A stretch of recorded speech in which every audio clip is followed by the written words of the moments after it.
오늘도 초등학교 스터디 TV에 들어오신 여러분 환영합니다. 먼저 오늘 김포공항에서 영상을 촬영을 하다가 너무 더워가지고 중단을 했습니다. 제가 항상 촬영하던 데가 있었는데 거기에 다른 사람들이 앉아 있어가지고 그래서 그쪽으로 못 가서 그래서 거기서 중단을 하고 못했습니다. 그래서 새로 시작을 했습니다, 지금. 그래서 아까 마태복음 12장 16절까지인가 했을 건데, 16절인데, 어디까지 했냐면 우리가 아까 예수님께서 회당에서 설교를 하시다가 그 바리새인들의 그 시험을 통해서 안식일 날 그 환자들 고치는 게 좋냐 안 고치는 게 좋냐, 율법에 기록들이 이렇게 돼 있는데 안식일 날 안 되지 않느냐, 그 시험을 했죠. 그런데 이제 예수님께서 반문을 했죠. 그렇게 하고 나서 그 중풍병자를 향해서 예수님께서 너의 손을 내밀어라. 그러니까 그 중풍병자가 손을 내밀었습니다. 그러니까 이제 거기서 치료를 해줬어요. 치료를 해주고 나니까 그 바리새인들이 이제 화가 나갖고 이제 나갔죠. 나가서 자기네들끼리 모여가지고 어떻게 하면 저 예수라는 사람을 죽일까, 처치할까 의논했다고 했습니다. 의논하는 장면이 나왔고요. 그 다음에 예수님께서 이제 그 자리를 떠나는 과정 속에서 많은 중풍병자라든가 마귀 들린 자라든가 여타의 병 들린 사람들이 예수님한테 왔습니다. 몰려들었습니다. 그래서 모든 사람을 다 치료를 해 주시고 그렇게 하고 이제 나가는 장면까지 우리가 봤습니다. 그 장면이 바로 16절인데 마태복음 12장 16절이었는데 그들에게 명하사 그들이 자기를 알리지 못하게 하셨으니 이렇게 되어 있어요.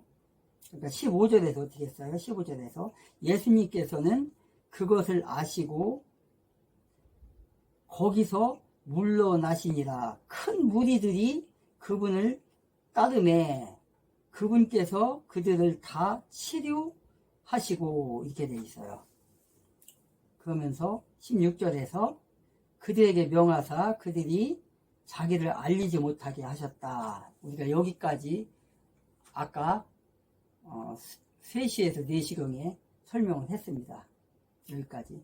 이제 17절에 보니까 이것은 주께서 대언자 이사야를 통해서 말씀하신 것이 성취되게 하려 하심이더라. 네, 그가 이르시되 내가 택한 나의 종 내 혼이 매우 기뻐하는 자 곧 내 사랑하는 자를 보라.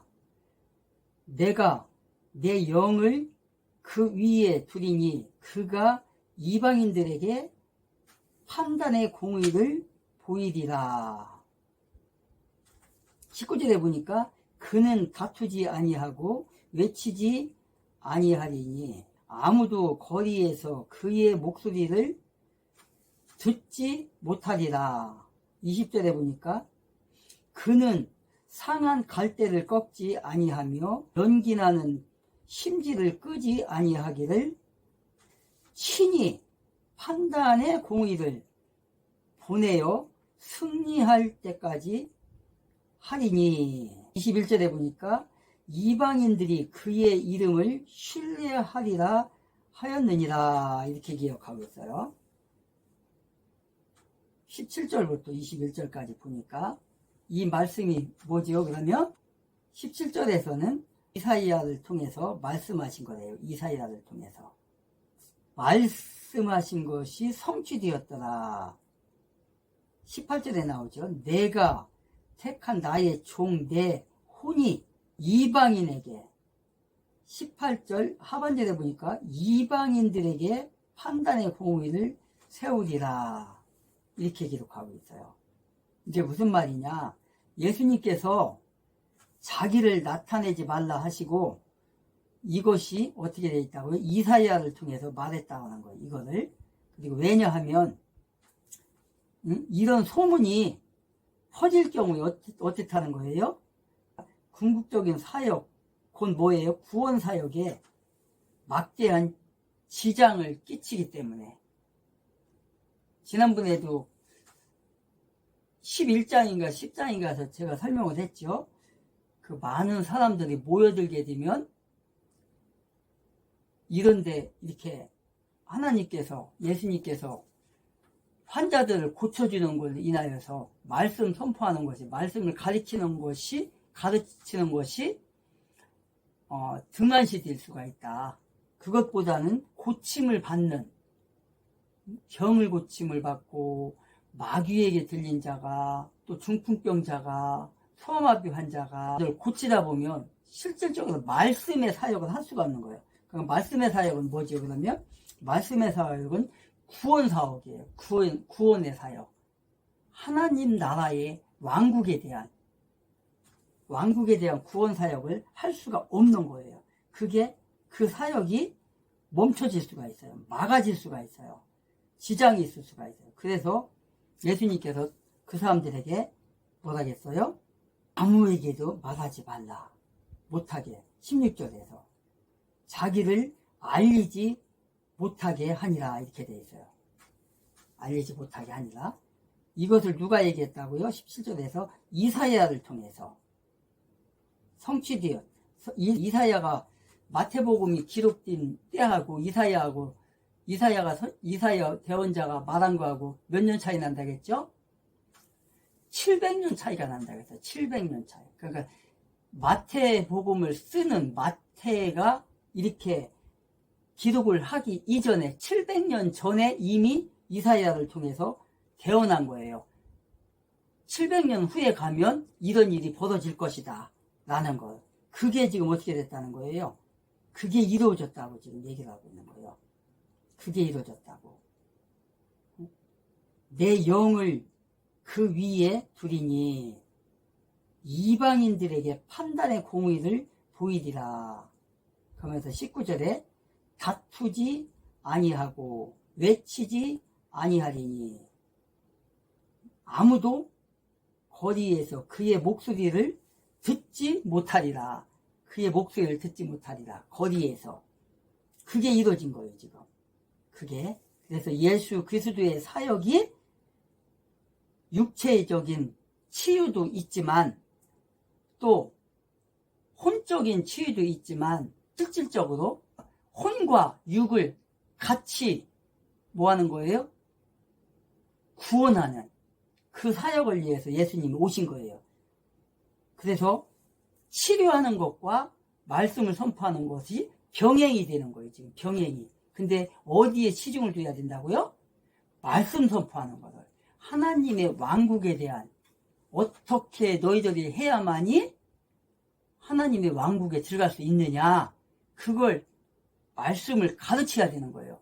그런데 병만을 치료하다 보면 그런 것이 등한시가 될 수가 있어요. 그래서 지금 이 말을 하는 거예요, 지금.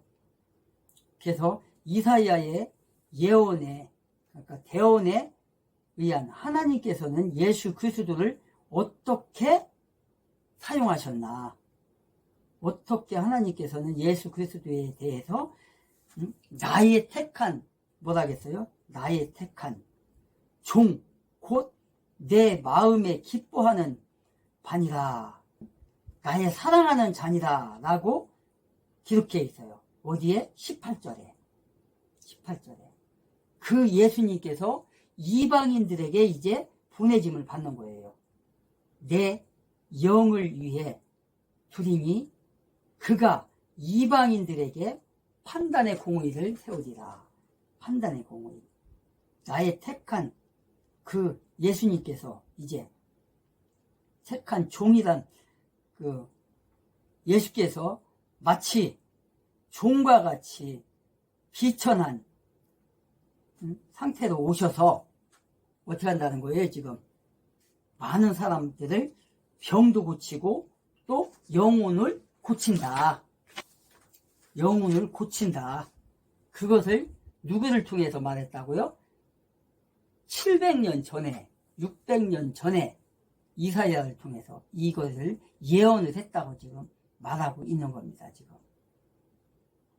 빌립보서 2장 7절에 스스로 무명한 자가 되사 자기 위에 종의 형체를 취하시고 사람들의 모습이 되셨으며 사람의 18절에 보니까 사람의 모양으로 나타나사 자기를 낮추시고 죽기까지 곧 십자가로 인해 죽기까지 순종하셨느니라 이렇게 기록하고 있어요. 뭐라는 거예요 지금? 예수님께서 십자가의 죽음을 통해서 하나님 앞에 영광 돌리는 것 그런 일까지 했다는 거예요. 뭘로요? 스스로 무명한 자가 돼가지고 이 위에 종의 형체를 예수님이 종인가요? 예수님이 종이 아닙니다. 예수님이 종이 아닌데 종의 형체로 이 땅에 오셨다는 거예요. 종의 형체로. 그만 마치 하나님께서 낮추신 거예요. 종의 형체로 왔다는 게 그 마가복음에서는 종의 형체로 온 예수님을 얘기하는 거예요. 종으로 오신 그 예수님을 얘기하는 게 바로 마가복음입니다. 그렇게 낮은 자세로 이 땅에 오셨다는 거예요. 이 땅에 오셔서 무명인처럼 살면서 많은 사람들을 치료해 주시고 많은 사람들을 이끌어내서 죽어있는 그 혼을 살리셨다는 거예요. 살리셨다는 말이 뭡니까? 하나님 앞으로 인도했다는 거예요. 천국으로. 천국의 아들이 되고 천국의 딸이 되었다는 걸 말하는 겁니다. 지금 그 얘기를 지금 하는 거예요. 그래서 그것을 어디서 얘기를 하고 있냐? 내 마음이 기뻐하는 바 나의 사랑하는 자라는 그 예수 그리스도께서 어떻게 해요? 침례 요한에게서 침례를 받으시고 어디서 받았어요? 요단강에서 침례를 받으셨고 그 다음에 또 뭐 있었어요? 변화산에 올라가서 변모하는 것을 보았어요. 변모하는 거.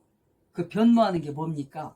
앞으로의 그 예수님께서 이제 앞으로 이 세상을 개혁한다.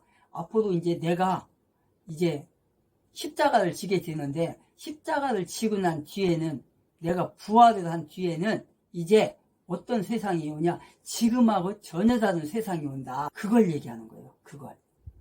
이제부터는 인간 예수가 아니라 이제 하나님의 영으로서 이제 성령으로 오셔서 이제 이 세상을 지배한다. 그 얘기를 하는 거예요. 그렇게 하려면 어떻게 되는 거예요? 교회가 있어야 되겠죠? 교회가.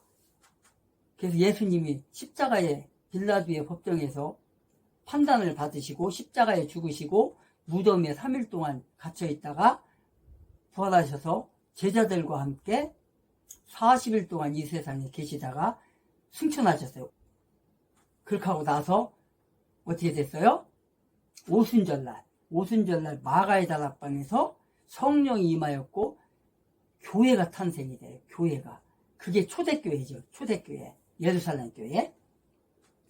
그래서 이제부터는 성령께서 지배하는 이 세상이 된 거예요. 지금 2000년 전이나 2000년 후나 지금 교회 시대인 거예요. 교회 시대. 성령 시대. 지금이 바로. 그걸 얘기하는 거예요. 전혀 다른 세상. 바로 이때다.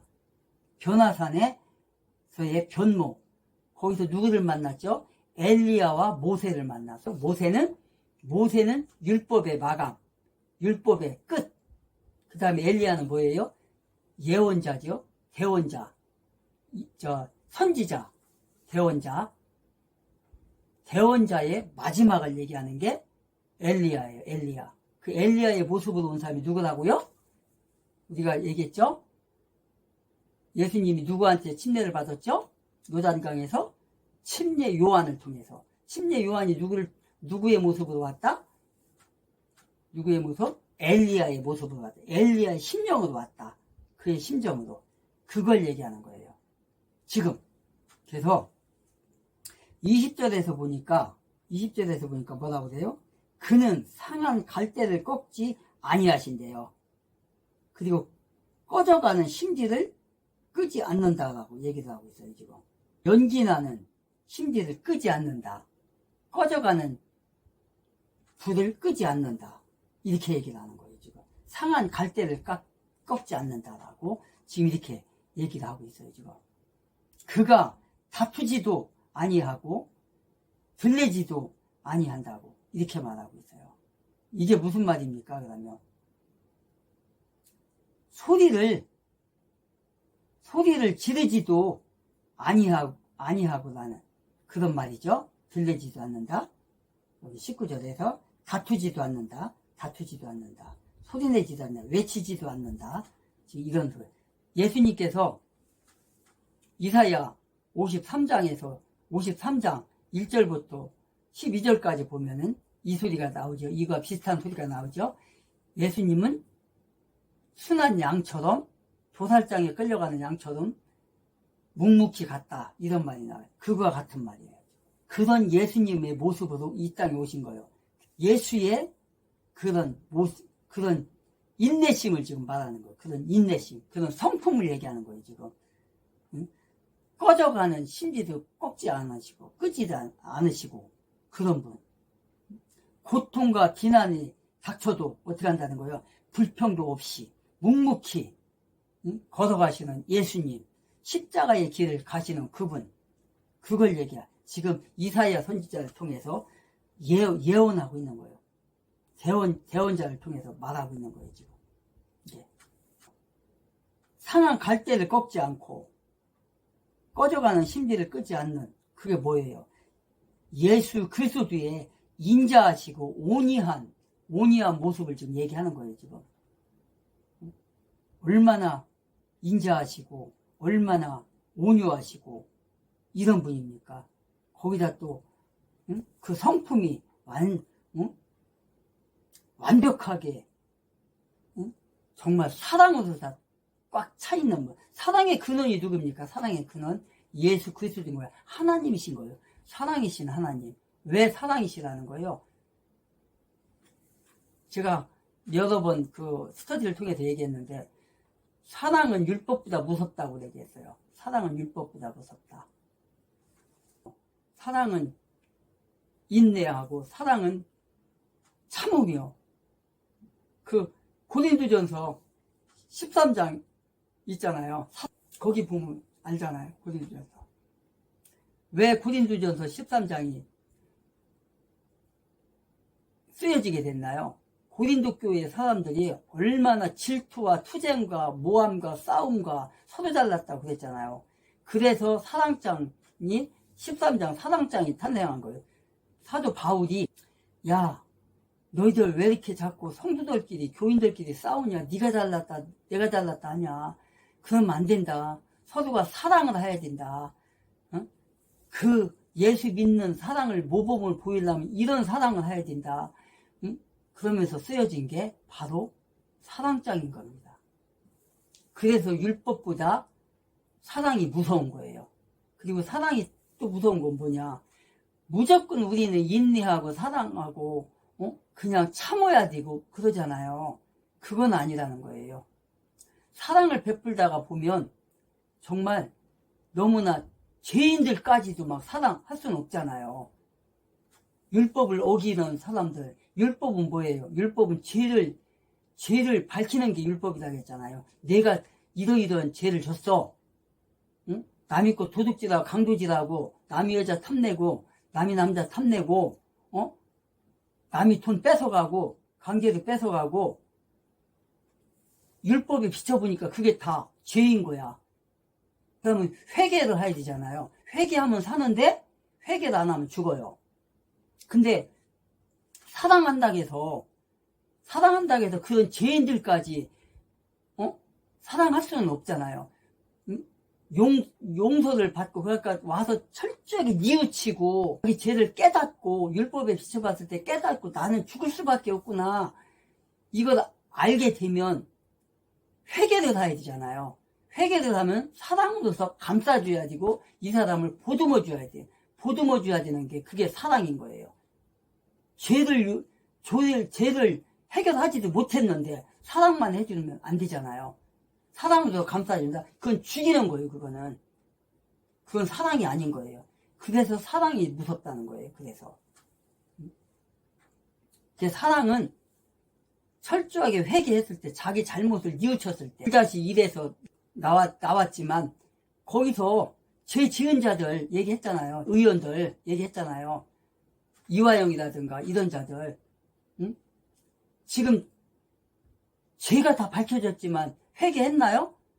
더 지금 발악을 하고 있어요. 지금 더 자기 죄를 뉘우칠지를 몰라요. 지금 도리어 검사를 탄핵을 한다고 하고, 판사를 기피 신청을 한다고 하고, 판사를 향해서 XX 욕을 하고, 진실을 전했던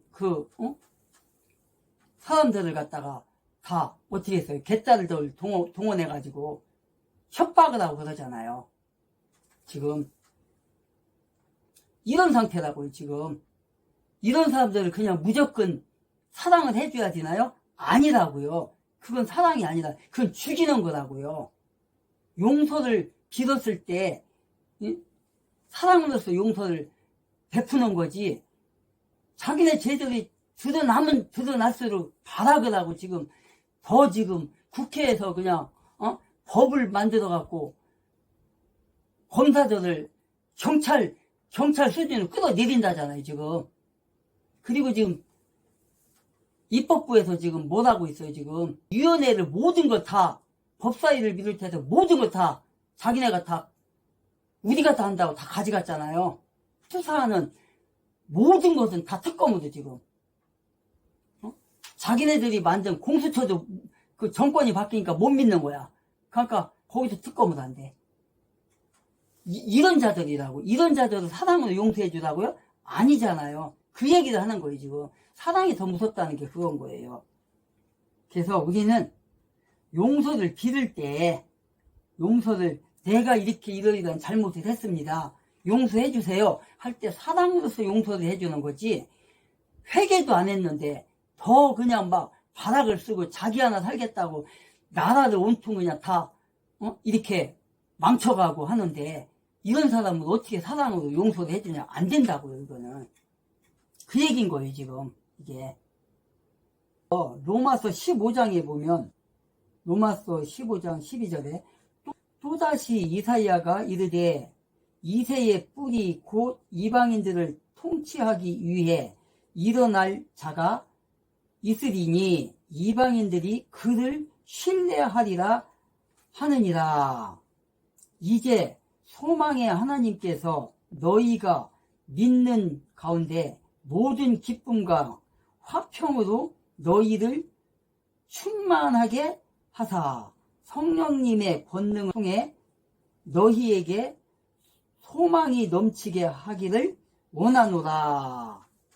이방인들에게 신뢰를 받느니라, 이렇게 말씀하셨는데, 이게 바로 21절에 나오는 이방인들이 그의 이름을 신뢰하리라 이 말인 거예요. 그러니까 뭐야? 이방인들에게 복음이 전해지고 이방인들에게 다윗의 몸에서 다윗의 후손으로 오실 예수 그리스도가 승리할 때까지 공의를 보이고, 또 많은 사람들에게 복음을 전하고, 또 많은 사람들에게 붙들렸던 마귀를 쫓아주고, 많은 사람들에게 고통을 주었던 병을 치료하시고, 이런 걸 통해서 이방인들에게 어떻게 했다는 거예요. 지금 그의 이름을 신뢰하게 됐다. 이 사람은 누구라고요? 다윗의 후손이다. 다윗의 후손으로서 왕권을 가지고 오신 그 예수다. 그 하나님이시다. 그것을 총리님, 12월 3일 비상계엄 사전에 인지하고 계셨습니까? 전혀 인지하지 못했습니다. 계엄법 2조 5항에 의하면 대통령은 비상계엄을 선포하거나 변경하려 할 때 국무회의의 심의를 받아야 합니다. 당시 국무회의 참석자들 중에 찬성하신 분 있으십니까? 저는 다 반대하고 걱정했습니다. 총리님의 입장은 뭐였습니까? 저도 역시 걱정하고 반대했습니다. 총리님, 비상계엄의 발동 요건이 뭡니까? 총리님, 대통령이 그날 담화를 보면은 어떤 민주당의 지난 22대 국회 들어서서 입법 폭주, 탄핵 폭주, 예산안 폭주와 연관이 있다고 생각하십니까? 어떤 그러한 어려움이 있더라도 계엄을 대응책으로 하는 것은 그거는 헌법과 법률에 합치하고 더 대단히 신중해야 된다고 생각합니다. 물론 예산 폭주, 탄핵 폭주, 입법 폭주를 통해서 정당화시킬 수 없습니다만 대통령의 담화를 자세히 보면 민주당의 입법 폭주, 그간에 민주당이 22대 국회에 들어서 얼마나 많은 입법 폭주를 해왔습니까? 총리님, 고위공직자 22명이 탄핵을 당해서 직무 정지가 되어 있습니다. 알고 계시죠? 네, 알고 있습니다. 법관 탄핵을 겁박하면서 사법기능을 무력화하려는 시도 있었습니까?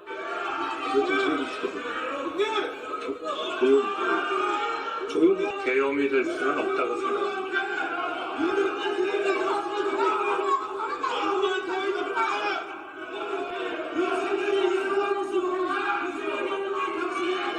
어제 2025년도 예산이 통과됐습니다만 원래 정부 예산은 677조가 넘었죠. 4조 2천억을 마음대로 야당 단독으로 감행해서 통과시켰습니다.